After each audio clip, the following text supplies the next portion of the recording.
This week's reading from Living Wisely, Living Well by Swami Kriyanandaji for May 3rd.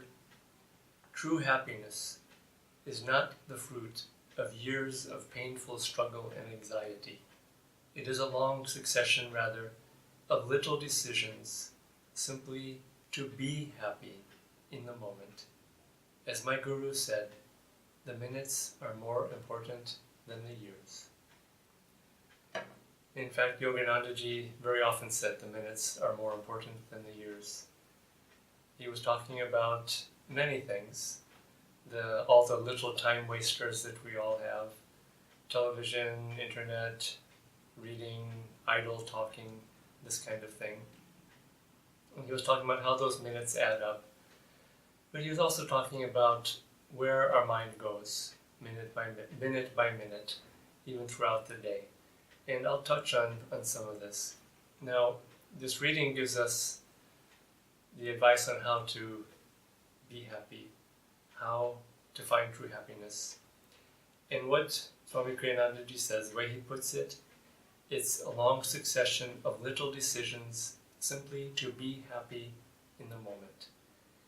And there's one key to that, which is in the moment, because if we're not in the moment, if we aren't able to live in the moment, then we can't be happy in the moment. And so the first step is to learn how to live in the moment. This is one of the aspects of something called mindfulness, which is just simply to be aware of what's going on around you and just to watch, pay attention, note. And it's a good exercise for learning to be in the moment. I like to do this whenever I take a walk, which is very often. I like to walk every day. And when I'm walking by myself, it's a beautiful opportunity to just observe and watch everything around me with interest. And it's whether it's seeing a bird or seeing the people going by or the trees or everything, it's just observing what's there, and seeing God everywhere in that. And I find it a very helpful practice for getting away from the worries, the troubles of life. Because so much of our time, our thought time, mental time, going through the day, mental time, is really spent worrying about so much in our lives, about the future, regrets about the past, what this person did, oh, I could have done better, why did I do that, if I'd only made this decision. And this is what Swamiji is talking about, is anxiety. And so living in the moment takes us away from that. Meditation, in a way, is simply that, is living in the moment. When we sit to meditate, we watch the breath, because that is what follows us every moment of our lives. And so when we close our eyes and interior eyes, the very first step is that. It's really, in a way, it's what I describe when I take a walk, because my eyes have to be open when I'm walking, and so I just pay attention and observe what's around me. And when we sit to meditate, the technique that we begin with usually is the Hong Sau technique. And part of that is simply watching the breath, because when you sit down, close your eyes, sort of interiorize the senses, all that's left in the moment is the breath. We watch the inhalation, the exhalation. We are living in the moment, and we just pay attention to that. We have no worries about the future, the past. We're just right here, right now. And when you can do that effectively, it's amazingly refreshing. And this, in a way, is what children do so effectively. Now, children, obviously, there's much that's taken care of for them. Parents take care of their needs. The meal is there. Mother, father cook the meal when they come home from playing. And so all their needs are taken care of. So they are somewhat carefree when they're out playing. But they are entirely in the moment. And you could say that as children of God and dependent on God's grace to live in the Divine Mother, that we can also have this sense. Yes, we do have responsibility for taking care of ourselves, our family, but you'll see that those who can even do that, living in the moment, there is a real certain deep, profound freedom in being able to act in that way. So this is the first step of living in the moment. Now, the next step is how to be happy in the moment. And so how do we find happiness? How do we find joy behind all these different things that we are dealing with in life? Going to work, driving through heavy traffic, human relationships, which can be stressful at times. So much is going on. And so how can we find happiness behind that? Swami Kriyanandaji had a saying that many times over the years that he said. He said that people think that joy is the goal of life. And it relates to this reading very much, because people think that if we do a lot of painful struggle and we climb the mountain and put out willpower and spend a whole lifetime earning lots of money and working overtime, that eventually we'll reach the top of the mountain and we'll find happiness. But in fact, that's usually an illusion. It's a mirage that happens. And so what he says is that joy is not the goal, joy is the solution. And it's a turning around of this concept of joy not being something that's out there, but joy and something that's foreign to us. But joy is something that we have control over. Joy is the solution.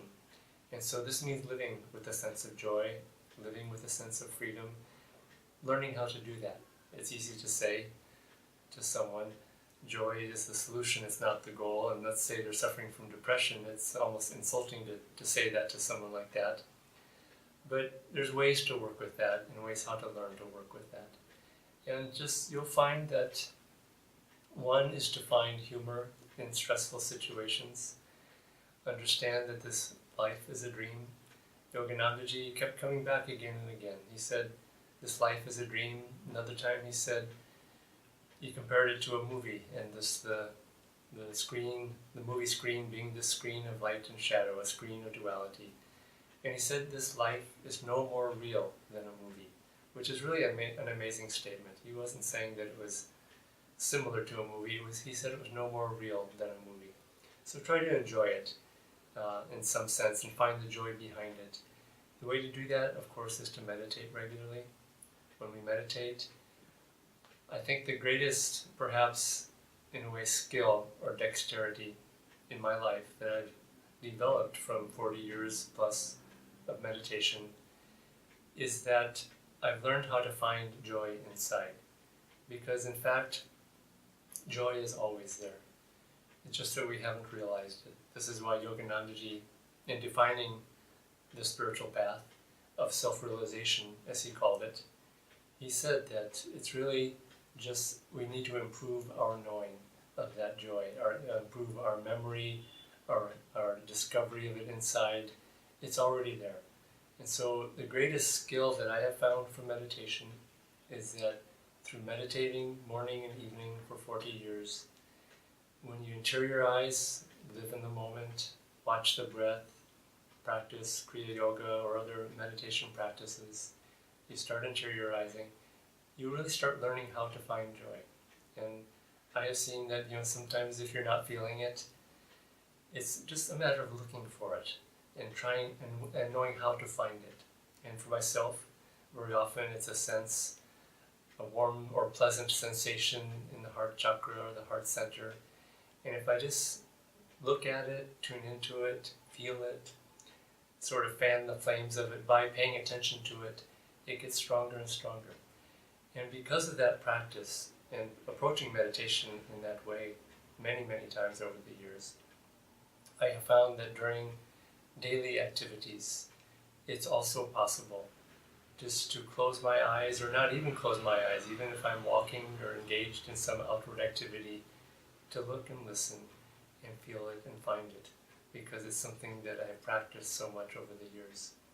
And so try to work with meditation, of course. Now, what do we do when we don't have 40 years of meditation? 40 years sounds like a lot. I just was in Vrindavan recently, and there was a woman there who was either 99 or 100, it wasn't clear. And she started practicing sadhana when she was 5 years old. She met her guru at the age of 5. He initiated her at the age of 5, told her that she had some bad karma from the past that she needed to work out, and that it was important for her to do sadhana. And she's done sadhana for 95 years, which is just, it blows my mind to hear that and to see the results of it. That was the amazing thing, which is that she was just the most joyful person I believe I've ever met. there was just this constant smile on her face, infectious smile, laughing, joyful.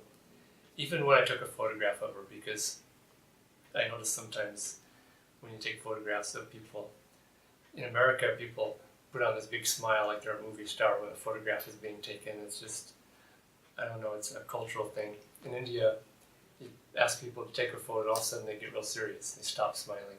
She couldn't wipe this smile off of her face, even for a moment. And I have a beautiful photo of her just with this grin that just shows the fruits of sadhana all these years. And her sadhana is not meditation, it's chanting. It's chanting bhajans, it's talking to God and Krishna.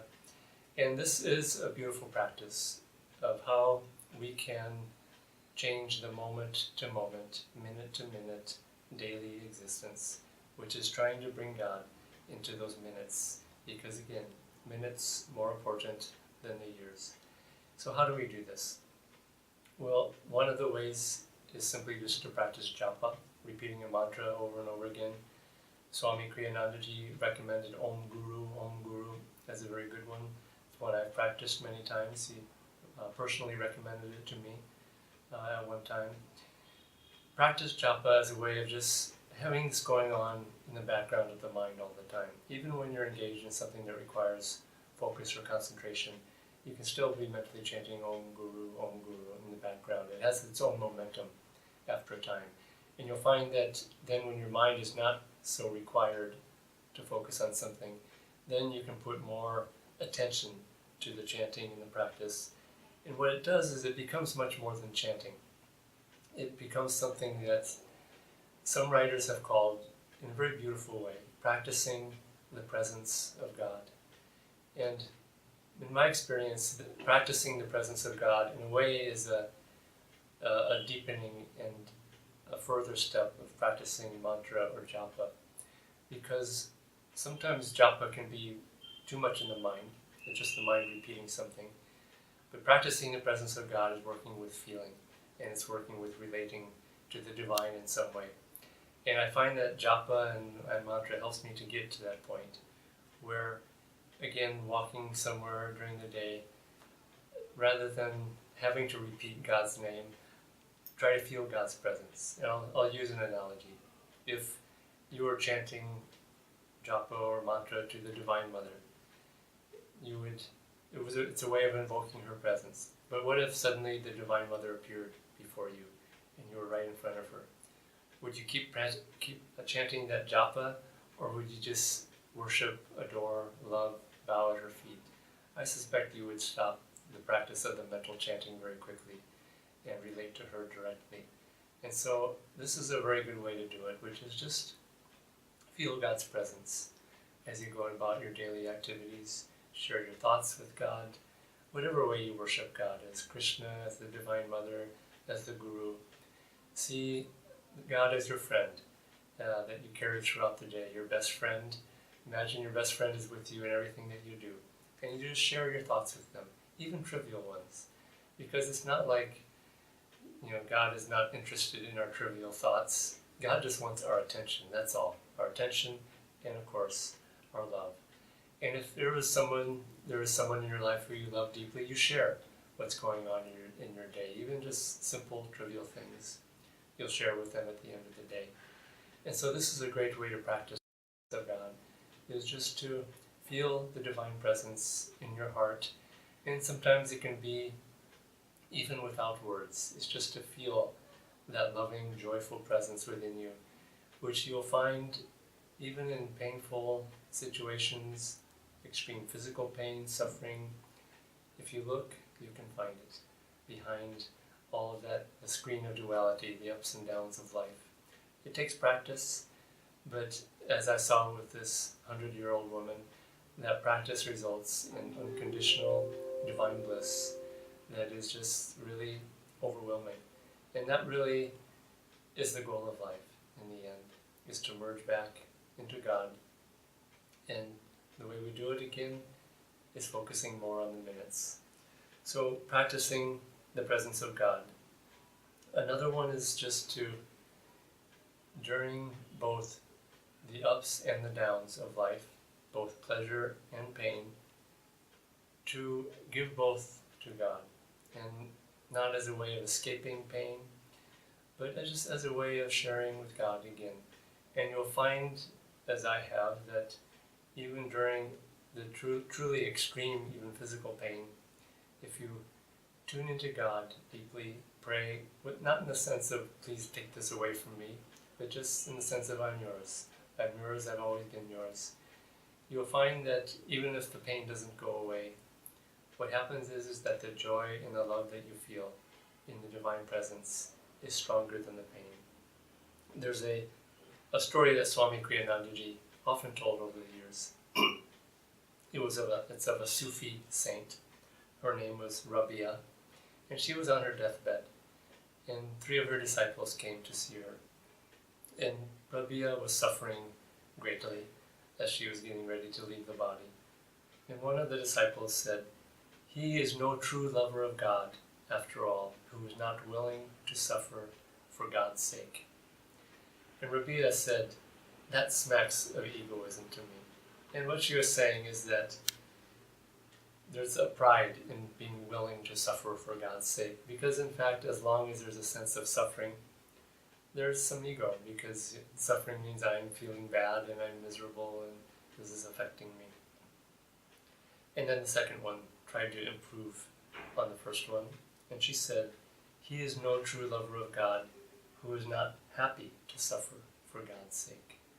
And the saint Rabia thought, well, this is better, but she said, this is still not enough. And so they asked her, "You tell us, Mother, what is the right attitude for a lover of God?" And she said simply, "He is no true lover of God who does not forget the suffering in the contemplation of the Supreme Beloved.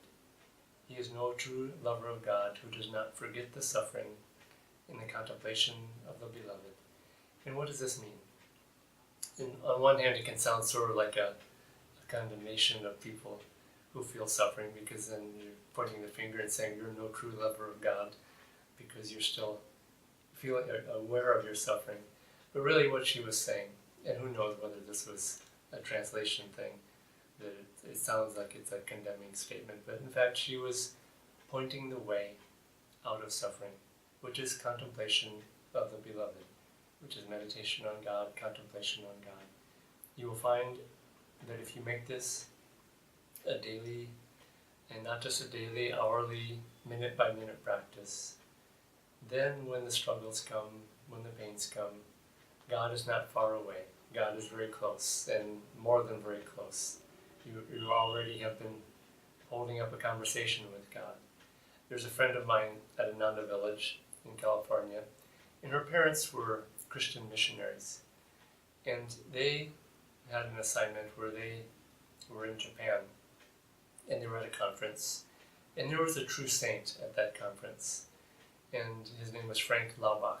And he wrote some books on practicing the presence of God. It was a great and deep practice of his.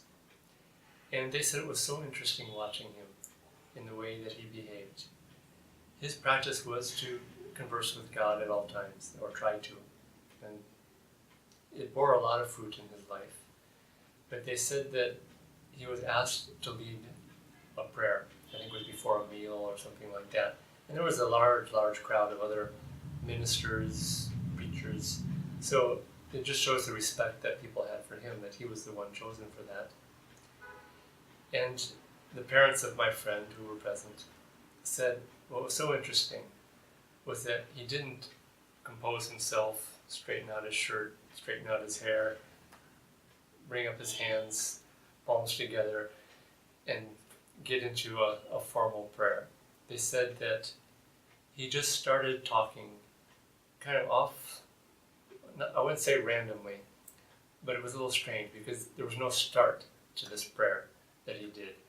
They said it was just as if they suddenly started listening in to a conversation that he was already having with somebody, in this case with God. Imagine walking in to a room, 2 of your friends are talking, they don't notice you or they ignore you, and you come into the middle of their conversation. That's what this was like. It was the middle of the conversation that he was already having with God. He didn't have to stop and start talking to God, it was already happening. This is really, truly practicing the presence of God. And the more that you can do this, you'll find more joy you have, more desire for God. When Swami Kriyanandaji advised me this one time to mentally chant Om Guru, Om Guru, Om Guru, he said something very interesting. He said, if you do this practice, you'll have more joy, you'll have more love for God, you'll have more desire for God.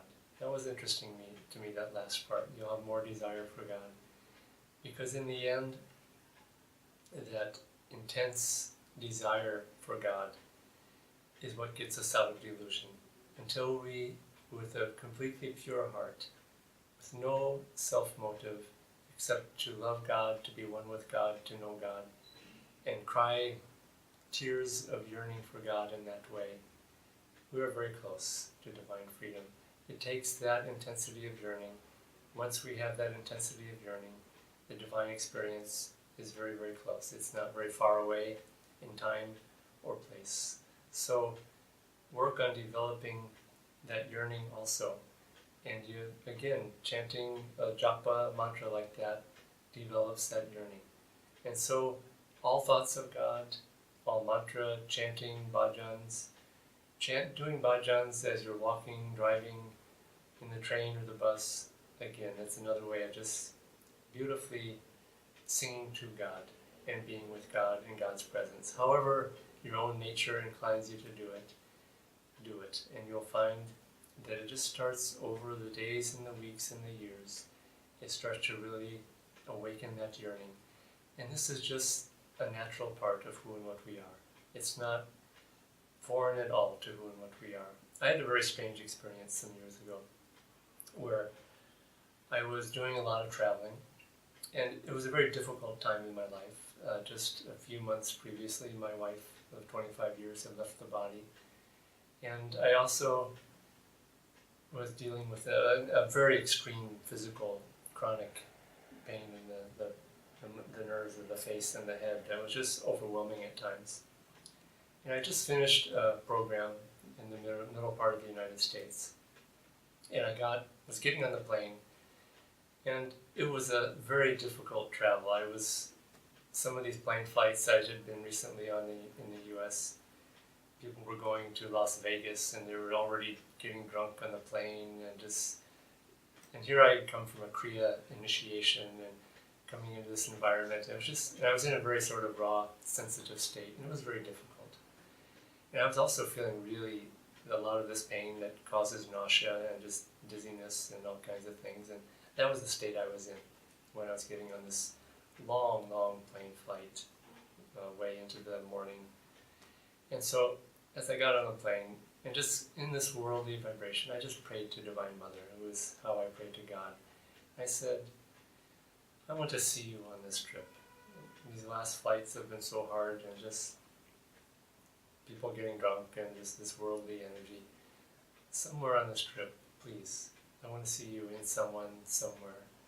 I yearn for this. And there was some intensity to the prayer. And it was very interesting because as soon as I got on the plane, and just as the plane was about to take off, a baby started crying. And if you've been on a plane and a baby's crying, especially if it's close by and it's really loud and it goes on for a long time, it can be a difficult plane flight. But as I listened to this baby, who never stopped crying, it was a 5-hour flight, it was one leg of my trip. This baby, the only time it ever stopped crying, it would start bawling and bawling, and the only time it would stop is when it had bawled all the air out of its lungs and took a deep breath and started crying again. Those were the only pauses. And as I started listening to this baby, it was a newborn. It must have been less than 10 days old. And I just started listening. And you'll find that listening is such a big part of life. Saint Kabir said that if you really, really listened, he said that every tree and every leaf in every tree would become a scripture if you really listened. And he was talking about listening to God. And he said that you would start to see God everywhere, in every leaf and every tree. And so I listened. Why is this baby crying? And what's it saying? And I really tried to understand. And I wasn't at all bothered by this crying. I was just appreciated the humor of it again in the situation. And as I listened, I think I understood, because this baby had no needs. It had no real wants. It was just a newborn. But no matter what the parents did, it would not stop crying. And I honestly felt that this baby had just come from the astral plane, where it was happy, fulfilled. It didn't have a physical body that caused pain and suffering. And all of a sudden it came down to this really, really difficult place. I mean, we get used to it, and I'll talk about that in a moment. And this baby wasn't used to it, and it wanted a God. And I felt it was crying for a Divine Mother. I really did. That's what I could hear in the voice. And I felt this was the answer to my prayer.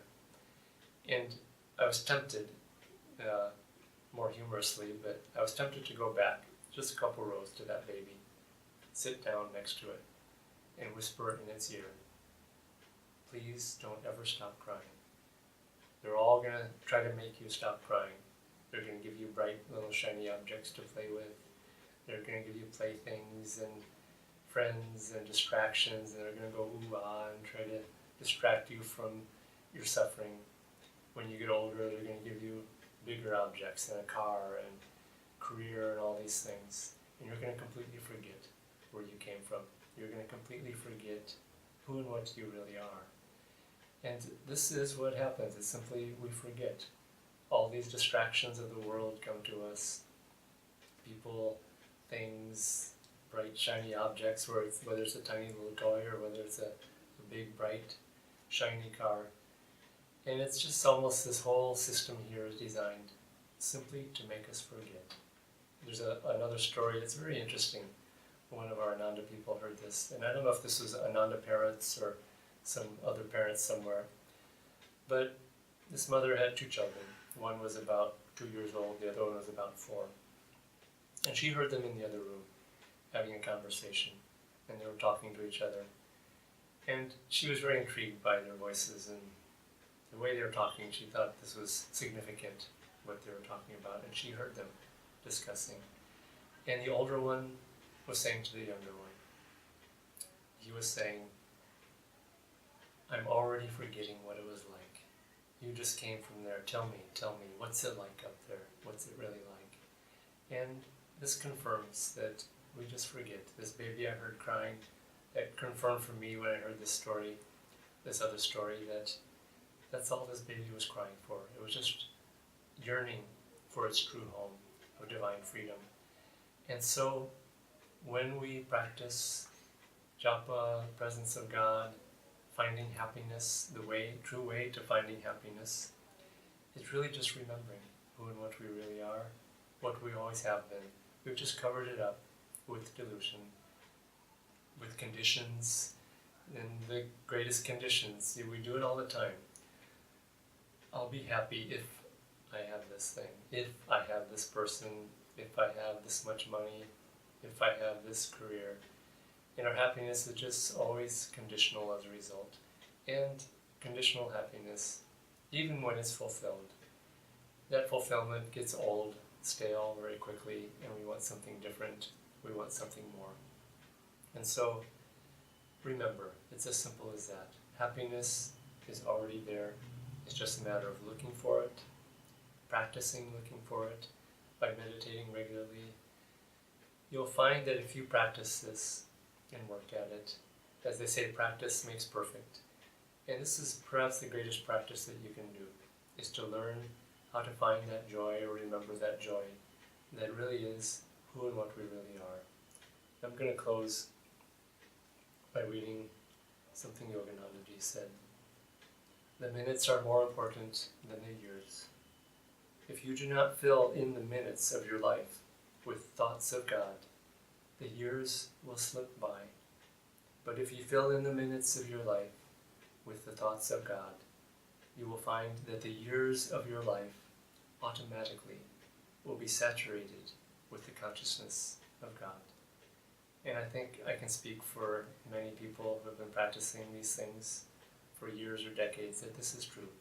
More and more over the years, simply making the effort. We don't always succeed, maybe we fail a lot, but simply making the effort, God is pleased. and adds His grace and efforts to support us. Om Shanti Shanti.